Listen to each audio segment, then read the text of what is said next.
Bonjour à tous et bienvenue dans cette nouvelle vidéo. Alors aujourd'hui je suis pas là pour vous présenter Airwolf, mais je suis là pour rendre un petit hommage à Jan Michael Vincent, acteur principal de cette série, qui m'avait à l'époque quand j'étais enfant juste émerveillé de voir cet hélicoptère absolument hallucinant. Ce Bell 222 un petit peu remodelé pour la série, peint tout en noir avec le petit ventre tout blanc, vraiment il avait la classe ce putain d'hélicoptère.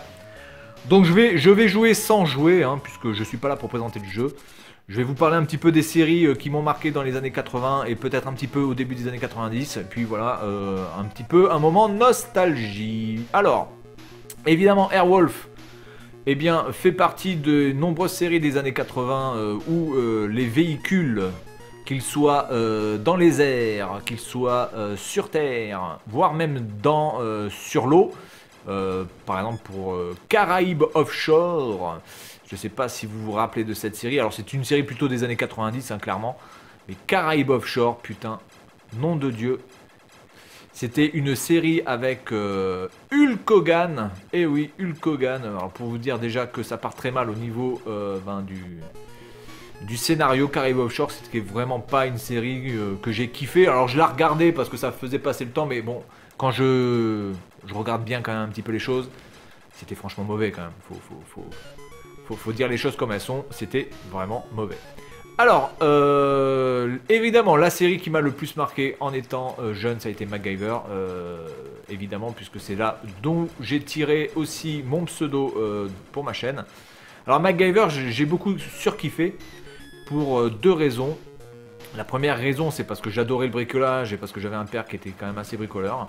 Et puis aussi parce que c'était un héros qui n'avait pas de flingue et qui n'avait pas aussi de véhicule surarmé, comme pouvait l'être évidemment Airwolf ou Tonnerre Mécanique. Tonnerre Mécanique, je reviendrai dessus tout à l'heure.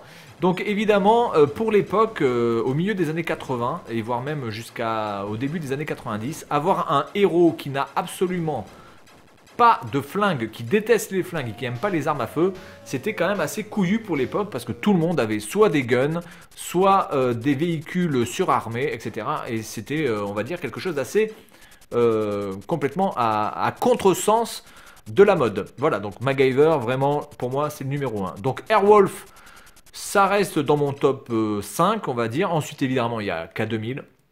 Voilà, j'adorais la voiture, j'adorais le style de la voiture, c'était vraiment... voilà, je voulais absolument posséder la miniature de Kit, peu importe la marque, que ce soit une Majorette, que ce soit une Hot Wheels, j'en avais rien à foutre.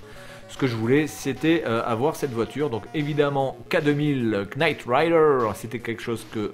vraiment une série que je kiffais à fond.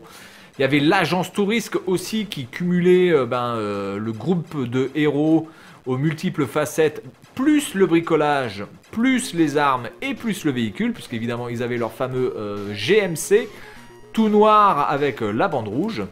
Voilà, donc l'agence Tourisque, ça reste aussi pour moi quelque chose d'absolument énorme. Ensuite on avait des séries alors que j'aimais un peu moins, style...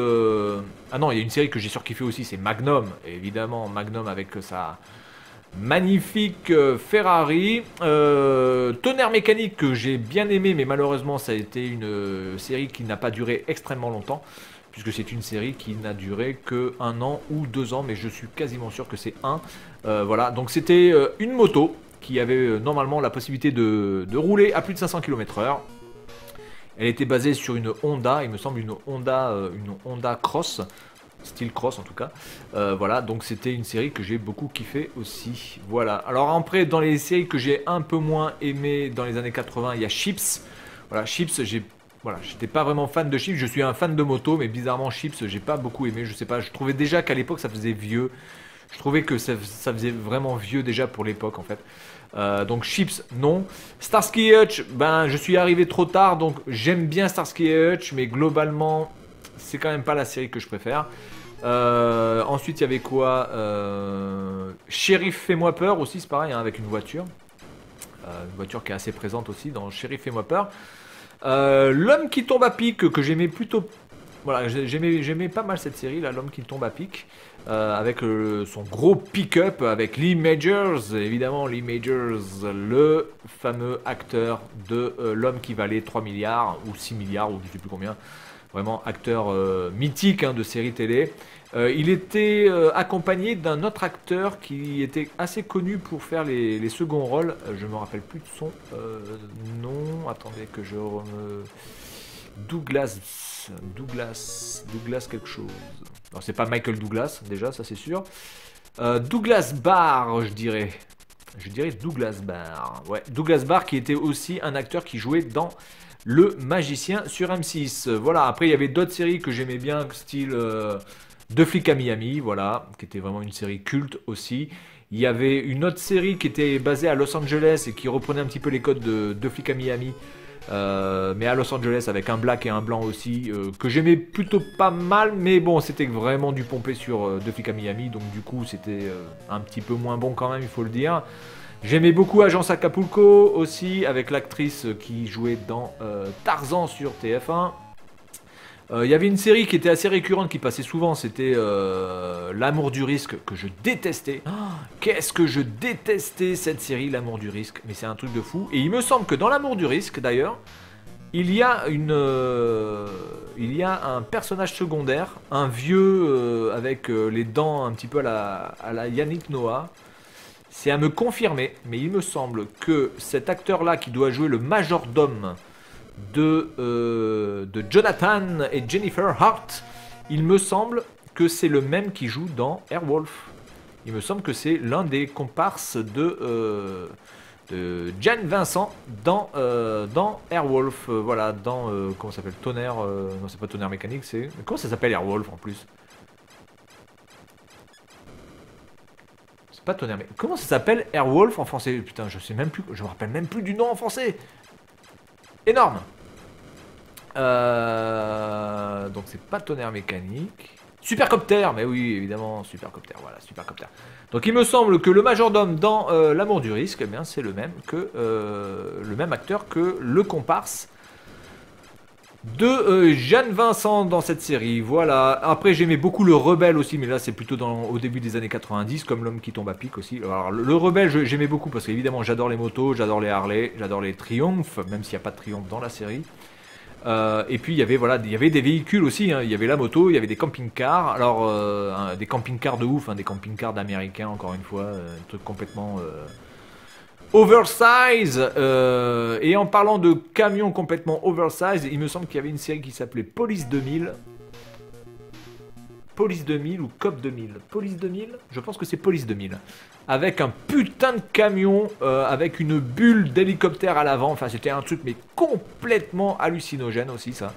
Voilà. Et en hélicoptère, il me semble qu'il y en avait un autre. Ça s'appelait... Ah oui, Tonnerre de feu. Voilà, c'est pour ça que je confonds avec Tonnerre mécanique. Donc il y avait Tonnerre mécanique, c'était la moto. Et Tonnerre de feu, c'était une autre série basée sur un hélicoptère. Mais plutôt hélicoptère cette fois-ci de l'armée.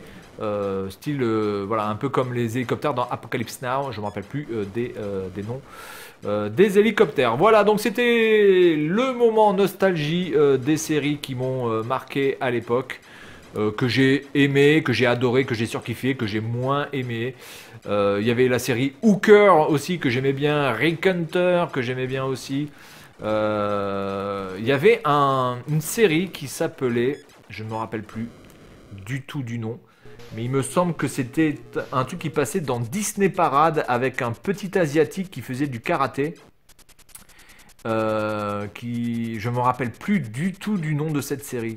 Mais je suis sûr que c'était dans Disney Parade, quasiment sûr, présenté par Jean-Pierre Foucault. Et c'était l'histoire d'un enfant voilà, asiatique qui était très fort en arts martiaux et il lui arrivait des aventures, etc. Donc voilà, je suis presque sûr que c'est Disney Parade, je n'ai pas le nom. Alors par contre, si vous avez le nom de cette série, je suis preneur pour que vous me la communiquiez. Voilà, donc c'est tout pour cette vidéo. Voilà, donc j'ai joué ici à Airwolf de manière complètement rien à foutre. Parce que je ne peux pas me concentrer sur le nom et sur mes souvenirs de série, tout en étant concentré sur ce jeu. Voilà, c'est tout pour aujourd'hui.